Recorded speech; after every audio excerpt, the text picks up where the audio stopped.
Welcome to a new deep dive from AI Unraveled. This podcast is created and produced by Etienne Newman, senior software engineer and passionate soccer dad from Canada. That's right. If you're enjoying these journeys into the world of AI, we'd really appreciate it if you'd hit that like button and subscribe to the podcast, especially on Apple Podcasts. Yeah, that helps us out a lot. So today, we're diving into a fascinating collection of AI news from March 27th, 2025. A very busy day in the AI world. It seems like almost every single day is a busy day in the AI world now, though. That's true. We've got everything from unbelievable image generation They're doing really good. to AI actually co-piloting our cars, which is a little scary, but also super exciting. And then we've got these really bold predictions about how we'll work in the future. Yeah, some big changes coming. Some really big changes coming. Yeah. And we're going to talk about those. So think of this deep dive as your cheat sheet for understanding what's actually going on in AI right now. Yeah, cut through the noise. Yeah. We'll do it for you. Our mission for you is to really unpack these developments. What's important? What's interesting? What does it all mean for us? Hopefully you'll walk away feeling more informed and maybe even a little surprised. Yeah, hopefully some aha moments. That's what we aim for. So let's dive in. Yeah, let's jump right in. Maybe we can start with something that's really captured a lot of imaginations lately. The incredible advancements in AI image generation, particularly with the very specific art style. Yes, exactly. We've got to talk about this. The Studio Ghibli moment. Ah, yes. Sparked by OpenAI's latest image tool, right? I mean, it feels like everyone's creating these beautiful, nostalgic scenes that look like they're straight out of, a classic animated film. I'm seeing them everywhere. Yeah, I've got to say, it's pretty impressive how fast this has taken off. And the quality is quite amazing. You probably see them popping up in your feeds, your pet as a Ghibli character, your breakfast as a Ghibli scene, your living room with that, whimsical Ghibli touch. Yeah, there's definitely a sense of wonder and playfulness around it. But I think it also brings up some really, really interesting questions, especially when we think about copyright. Yeah, I mean, it's hard not to think about Hayao Miyazaki's views on AI art when you see these incredibly accurate stylistic replications. He's the co-founder of Studio Ghibli, and he's been pretty outspoken about his concerns. Right. It's a bit of a touchy subject. Yeah. But that's what makes this so fascinating, is at the intersection of technology, creativity, and the law. Right. And I think that's the heart of the issue here. While you can't copyright a general artistic style, the legal debate is centered on whether training these AI models on a massive amount of copyrighted material, decades of Studio Ghibli films, is that fair use or is that crossing the line into infringement? It's tricky. It is. It's a very complex legal landscape, Mm-hmm. and there's not a lot of precedent to go on. What's interesting is that, from what I've seen, OpenAI's tool seems particularly good at capturing that specific Ghibli aesthetic. Oh. Yeah, even better than some of the other platforms out there.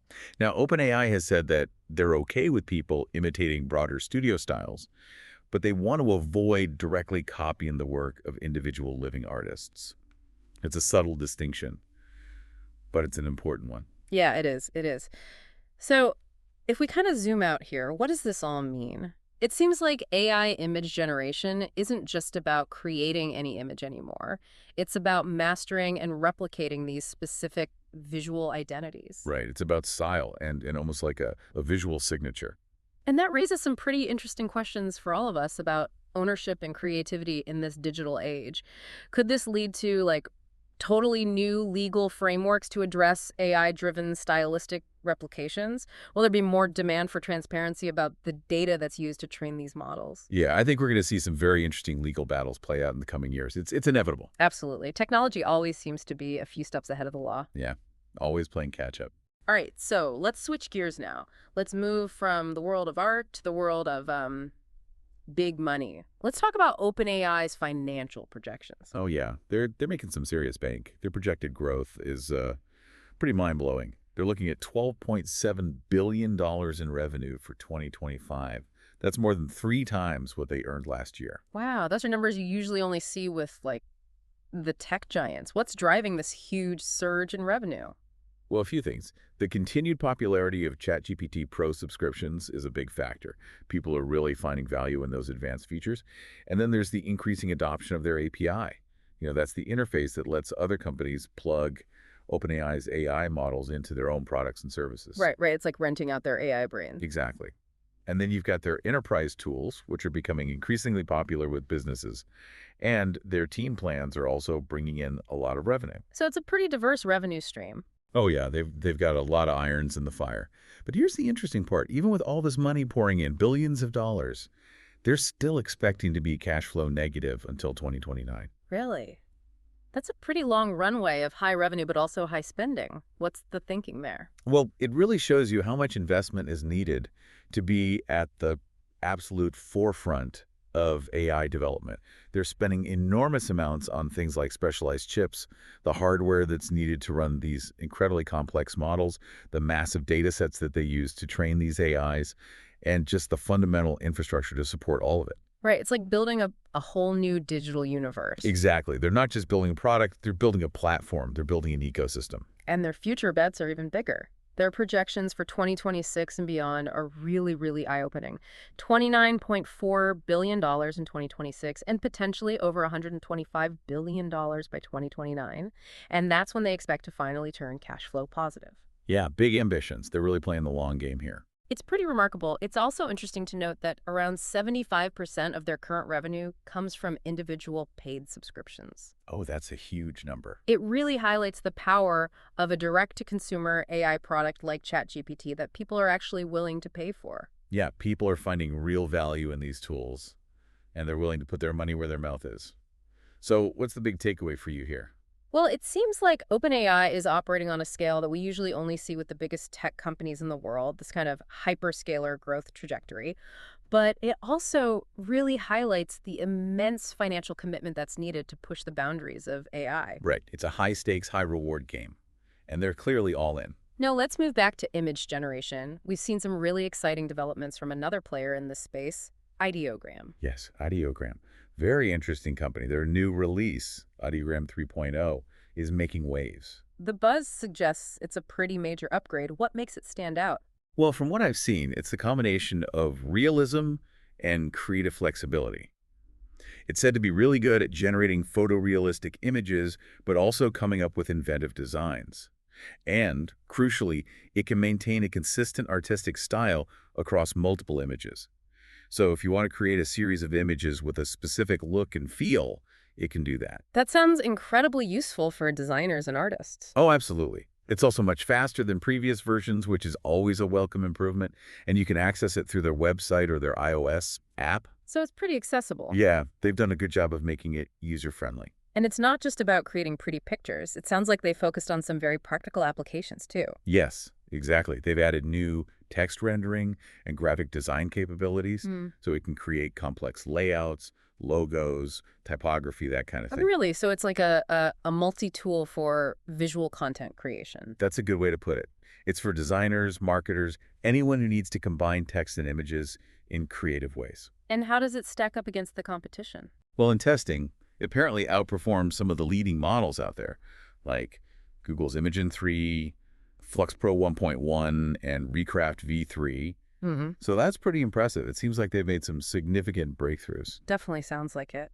Tell me more about this style references feature. Oh, yeah, that's a really cool feature. You can upload up to 3 images, and the AI will analyze their visual style and use that as a guide for generating new content. So if you want to create images in the style of your favorite artist or photographer, you can do that. Wow, that's really intuitive. Yeah, it's very user-friendly. They also have a huge library of preset styles, like billions of them. So you can explore all sorts of different aesthetics. And all of these features are available to free users. Yeah, that's the really impressive part. They're really trying to make this technology accessible to everyone. So what's the big picture here with Ideogram 3.0? Well, I think they're really raising the bar for text-to-image generation.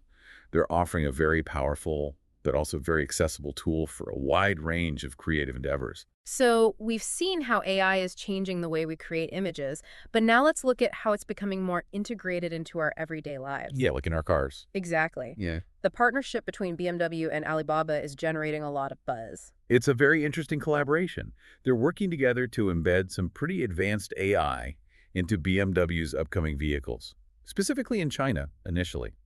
So they're developing this bespoke AI engine to enhance the BMW Intelligent Personal Assistant. That's the IPA. Right, the IPA. And the goal is to achieve much more sophisticated voice recognition and offer those super personalized in-car services. And this isn't some far-off concept, is it? Nope. This is going to be a key feature in their new class models produced in China starting in 2026. That's right around the corner. Very soon. Yeah. And the AI that will power this enhanced IPA is Alibaba's Qwen AI model. The idea is to allow the in-car assistant to understand natural language with greater nuance and provide information that's actually relevant to what's happening during your journey. So what kind of things will this AI assistant be able to do? Well, imagine you're driving and you say, "Hey, I'm feeling hungry. Find me a good sushi restaurant nearby with lots of parking." Okay, yeah. The AI assistant will understand that request, factor in your location, your preferences, maybe even the time of day and the traffic conditions, and then give you a list of recommendations. That's pretty cool. Or imagine you're driving in a crowded city and you need to find a parking spot. You just ask the AI assistant, and it'll scan for available spaces and guide you to the nearest one. It's like having a personal concierge in your car. Exactly. Yeah. And BMW wants to take this even further. They're planning to introduce 2 dedicated AI agents, Car Genius and Travel Companion. Oh, yeah, I read about that. So Car Genius will be all about vehicle diagnostics, like if there's a problem with your car. Right. It'll help you understand what's going on and what you need to do. And then Travel Companion will be all about personalized recommendations for places to visit, things to do, and it'll help you plan your trips. So they're really building out a whole suite of AI-powered features for the car. Yeah, it's pretty ambitious. And they're not just relying on voice commands either. They're incorporating multimodal inputs. That means the system will understand information from your gestures, your eye movements, even your body posture. Wow. So they're really trying to create a very intuitive and responsive driving experience. Exactly. They want the car to understand you, not just your commands. So what does this all mean for the future of driving? Well, I think it points toward a future where our cars are much more than just vehicles. Mm-hmm. They're intelligent assistants, travel companions, and maybe even friends. I'm not sure about friends, but definitely more integrated into our lives. Definitely. Now, let's talk about another interesting development from Alibaba. They've unveiled a new multi-sensory AI model specifically for mobile devices. Right, I read about that. It's called Qwen 2.5 Omni 7B. That's the one. Yeah. And it's been optimized to run super efficiently on smartphones and laptops. And the really impressive thing is that it can process text, images, audio, and video all very quickly. So it's a very versatile model. Yeah, incredibly versatile. And there are rumors that some big players are interested in adopting this technology. Oh, really? Who? Well, apparently, Apple is planning to integrate Alibaba's AI models into some new iPhone features, specifically for the Chinese market. Wow, that's a big endorsement. Yeah, it is. And of course, BMW is also planning to use it in their vehicles, as we just discussed. For developers who want to explore this technology further, Alibaba has made Qwen 2.5 Omni 7B open source. It's available on Hugging Face and GitHub. So anyone can download it and start experimenting with it. Yeah, they're really encouraging innovation. So how does this model work? What's this thinker-talker system I read about? Yeah, it's a really clever design. It allows the model to process information from different modalities, like text, audio, images, and video, all at the same time. So it's like a multisensory AI. Exactly. And it can generate responses in either text or speech. This simultaneous processing is what makes the interaction so smooth and natural. It's like it's thinking and talking at the same time. Exactly. Hence the name thinker-talker. And it's particularly good at understanding and generating speech. In fact, it outperforms some AI models that are specifically designed for audio tasks. Wow, that's impressive. Yeah, it's a really powerful model. And because it's designed to run efficiently on everyday devices, it has a lot of practical applications. Right, like real-time translation, image recognition, voice control. Yeah, all sorts of things. Alibaba has even talked about using it to provide real-time audio descriptions for people with visual impairments. So it's not just about cool tech, it's about accessibility too. Exactly. By making it open source, Alibaba is basically saying, here's a powerful tool, go build amazing things with it. So they're really trying to democratize AI development. Absolutely. And I think that's a good thing. The more people who have access to these tools, the more innovation we'll see. Now, let's shift gears a little bit and talk about a pretty bold prediction about the future of work. Bill Gates recently said that he thinks AI will replace many doctors and teachers within the next decade. Wow, that's a big statement. Yeah, it is. But his reasoning is that AI will eventually be better than humans at handling complex tasks, like medical diagnosis and personalized instruction. So he's saying that AI will be able to make better decisions than doctors and teach better than teachers? Well, not necessarily better, but certainly more efficient and maybe even more effective in some cases. And this could have huge implications for the workforce. Millions of people could potentially be out of jobs. It's a little scary to think about. Yeah, it is. But it's something we need to start thinking about now. If this prediction comes true, we need to figure out how to adapt. Right. We need to start preparing for a future where AI plays a much bigger role in our lives. Exactly. And that means thinking about our education systems, our social safety nets, and our economic models. Mm, We need to make sure that everyone benefits from the rise of AI, not just a select few. absolutely. Now let's circle back to OpenAI for a moment. They've just announced a pretty big upgrade to ChatGPT. Oh yeah, they've integrated the advanced image generation model from GPT-4 directly into ChatGPT. So now you can generate really vivid, detailed, and realistic images right within your ChatGPT conversations. Yep, that's right. So it's like a one-stop shop for content creation. Exactly. You can write text, generate images all in one place. And the quality of the images is really good from what I've seen. It's on par with some of the dedicated image generation tools out there. So ChatGPT is becoming more and more like a creative Swiss Army knife. Yeah, that's a good analogy. It's a very powerful and versatile tool.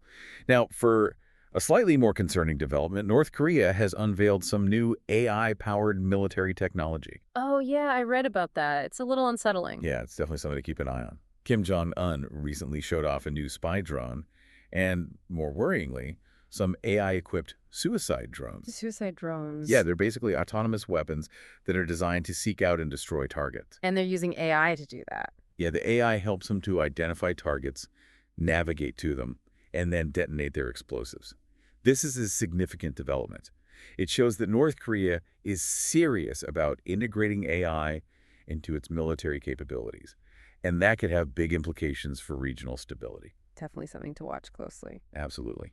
Now, let's talk about Alibaba's Quinn model again. We talked about it earlier in the context of mobile devices and cars, but there's another aspect to its release that's worth highlighting. Oh, right, the fact that it's open source. Exactly. By making it open source, Alibaba is essentially giving away its AI technology to the world. But why would they do that? Well, they say they want to democratize access to AI and accelerate innovation. But there are also some strategic reasons. Like what? Well, by making their model open source, they're creating a community of developers who are familiar with their technology.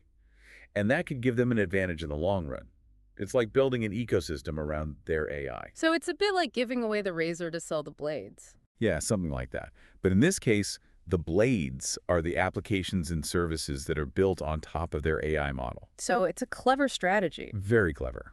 And I think it's going to pay off for them in the long run. We covered a lot of ground today. But there were also some other notable AI developments on March 27th. Yeah, it was a very busy day in the AI world. Just to give you a quick rundown, OpenAI announced that they're adopting Anthropic's Model Context Protocol. That will allow their models to better integrate with external data and software. Microsoft unveiled some new AI-powered agents for their Microsoft 365 Copilot suite. These agents are designed to help with research and data analysis. Okay, that's interesting. A federal judge rejected a request from the Universal Music Group to block Anthropic from using song lyrics to train their Claude model. The judge said that UMG hadn't shown that they would suffer irreparable harm. So that's a win for AI developers who want to use copyrighted material for training. That's interesting. I wonder if that'll set a precedent. Yeah, it could be a landmark case. We'll have to see how it plays out. XAI integrated their Grok chatbot into Telegram. That's the messaging app. Okay. So Telegram premium users now have access to this AI chatbot.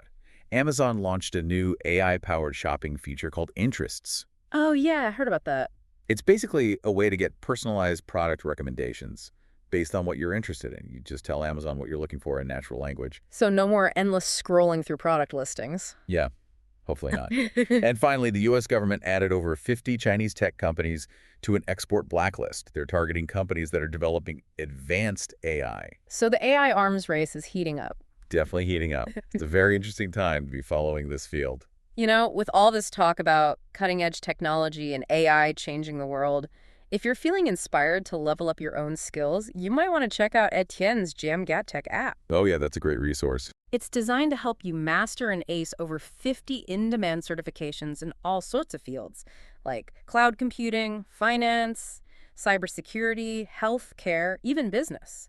So whether you're looking to boost your current career or explore something new, Djamgatech can help you get there. Yeah, it's a really valuable tool, especially in today's rapidly changing job market. You can find the app links in the show notes. So we covered a lot of ground today. We did. We talked about AI image generation, OpenAI's incredible growth, Ideogram's new model, AI in cars, AI on our phones, Bill Gates's prediction about the future of work, ChatGPT's new features, North Korea's AI weapons, and the global AI landscape. It's a lot to take in. So what stands out to you? What are you most curious about? Yeah, what are your takeaways? What surprised you? What made you think?